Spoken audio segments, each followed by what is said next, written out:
part 2 of my just in case something were to happen to me little video thing I want to leave for my family and friends that might want to watch it. This one I want to talk about money, and Lord knows my children have heard this for years, but you know, they're adults now, so they probably hear it a little more. They're probably sick of hearing it.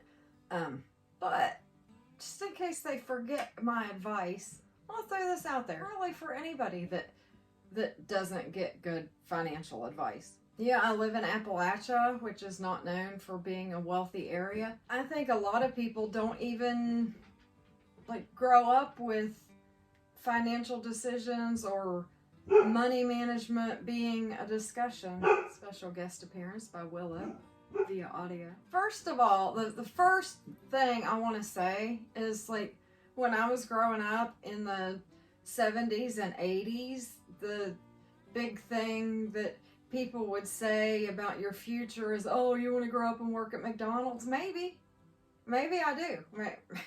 I mean, there is nothing wrong with working fast food or whatever at a gas station, or that's nothing to be ashamed of. So I don't know why that was a frequent thing. So my first advice is, wherever you work, whatever you do it with pride, because there is a lot more to be said for working at McDonald's than being able-bodied and able-minded and just refusing to work.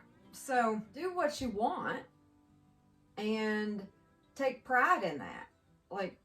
There's nothing wrong with that. We don't have to all strive to be what society considers the top jobs. Everybody's not meant for that. Everybody doesn't desire that.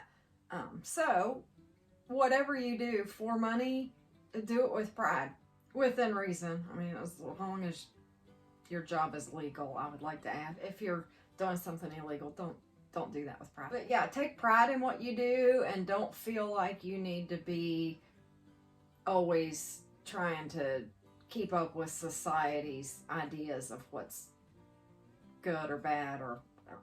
With that being said, don't be at a job for years when you want to do something else and you're just afraid to go do it. Don't ever think that what you're doing is not good enough, but definitely look at what moving up or changing positions can do for you. Second thing, do not get into the whole keeping up with the Joneses thing. I don't care how nice your neighbor's house is, how nice your neighbor's car is. Don't get caught up in that.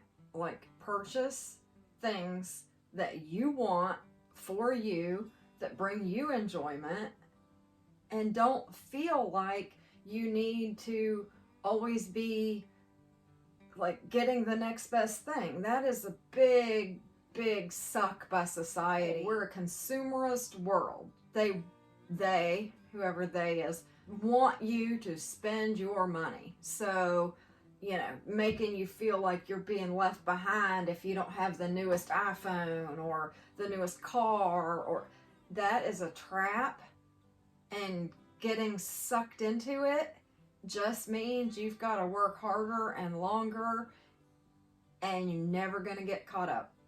So that is important. I want to say I've not always made the best financial decisions in my life, so this is coming from a place of experience. Anyway, when I'm thinking about making a purchase, my thought is always, I look at it and think, how much does it cost? How many hours do I have to work to purchase that item? Am I going to get at least that many hours of enjoyment out of that item? So, if there's something that I have to work 3 hours to purchase, and I'm going to use it for 20 minutes and get bored with it, that's not a good purchase. If I have to work 3 hours to buy it, and I'm going to use it every day for the rest of my natural life, Heck yeah. Look at the quality of products. There's a big thing about it costs money to be poor. So often people with less money need to buy items that are not of as good a quality as the more expensive items cost. So in the long run, they end up spending more money replacing that item over the years than if they would have just bought the more expensive item to start with. Like, everything is just a big trap. And you might realize 10% of the world's population have 90% of the world's wealth or something. So some people really, really want people to stay poor. Like, they want more than their fair share. And there's enough to go around. There's no reason that people need to be struggling in this country. The next thing is, I really hate the term starter home.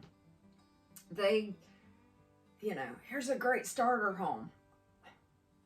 So we automatically get it in our head, oh, we're supposed to start here and upgrade and buy a better home later. That could be a trap. Like, don't get so caught up in that you become house poor and have to spend so much money on your mortgage that you can't afford to do anything else. Buy a nice home that will last you and that you keep it in good repair, but don't always be thinking to find a way to get this bigger, better house. Buy the house you need with the space you need in an area you want to be in. And just for example, we've talked over the years about, moving. I would love to be in the country and not be as close to people and, have a little bit more space. But then we came up with, okay, we would have to pay more money for a house with those specifications.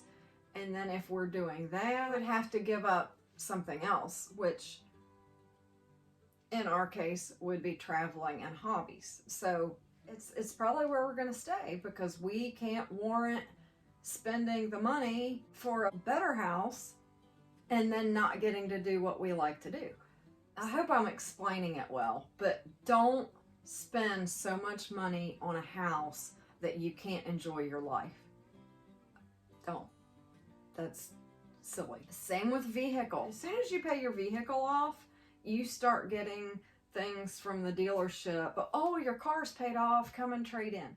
And people do it. Why? You have a car payment, you've got full coverage insurance.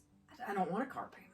So I advise people to drive your vehicles until you have to trade. The second you drive a car off the car lot, it depreciates in value tremendously. And most people know that.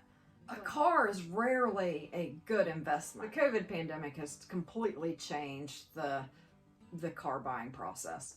But still, that is an investment that should probably last you a very, very long time. Take care of your car, because you don't want to have to go buy a new one. So that's a big trap people get caught in. Then the next thing is just day-to-day spending. Everywhere you look, everywhere, is an advertisement. All around you is people trying to get your money. You look on social media, advertisement, advertisement, advertisement, advertisement. Just boom, boom, boom. You drive down the road, there's billboards, there's commercials on the radio. Your junk mail is constant advertisements. Be aware of that.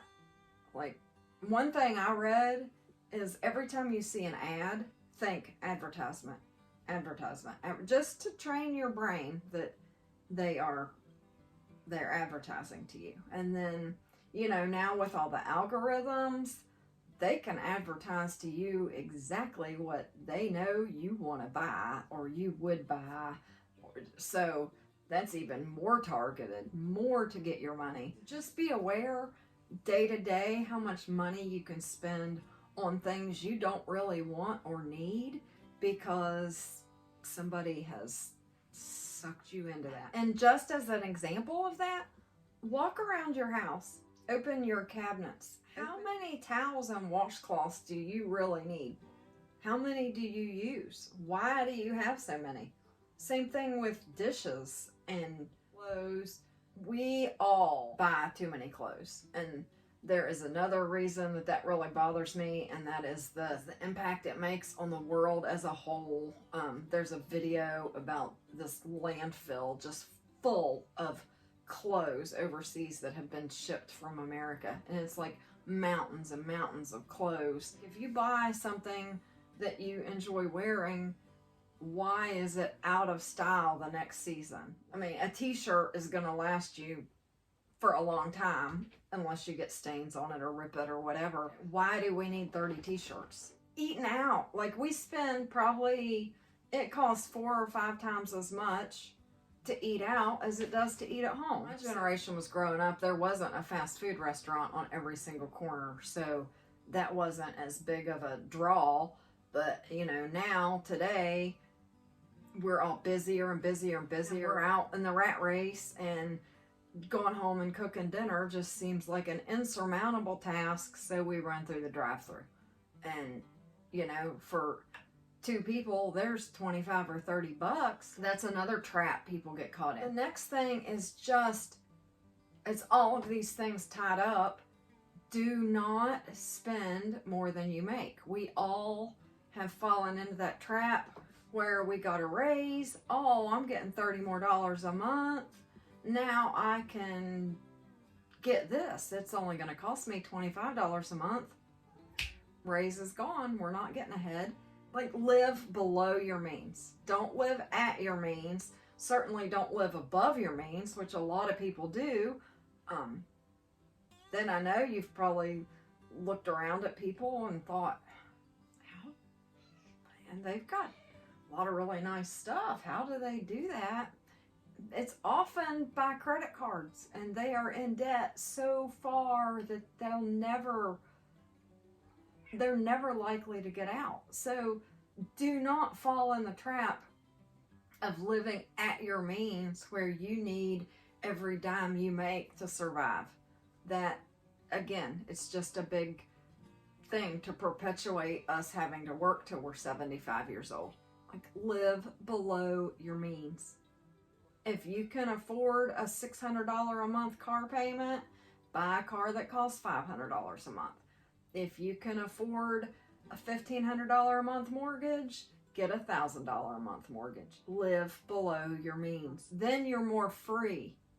Like, freedom. That's what people want. They want to be able to feel like they can kind of do what they want and enjoy their life. We were not put on this earth to work and die. But that's what we get sucked into doing. The next thing is saving. Like, try, especially if you're young, when you first start working and you don't have a lot of bills, save some money. Have some money put aside in case of a rainy day. Like, and then as that money grows, you know, make sure it's in interest-bearing accounts or CDs or something. And it doesn't have to be a lot of money, but have some money just in case. And the last thing I think I want to touch on is generosity with your money. We all need to help each other on this earth. With churches, they suggest you tithe 10%. A lot of people don't go to church. I think you should give money or time. A lot of times time is more valuable than money, but you should give also.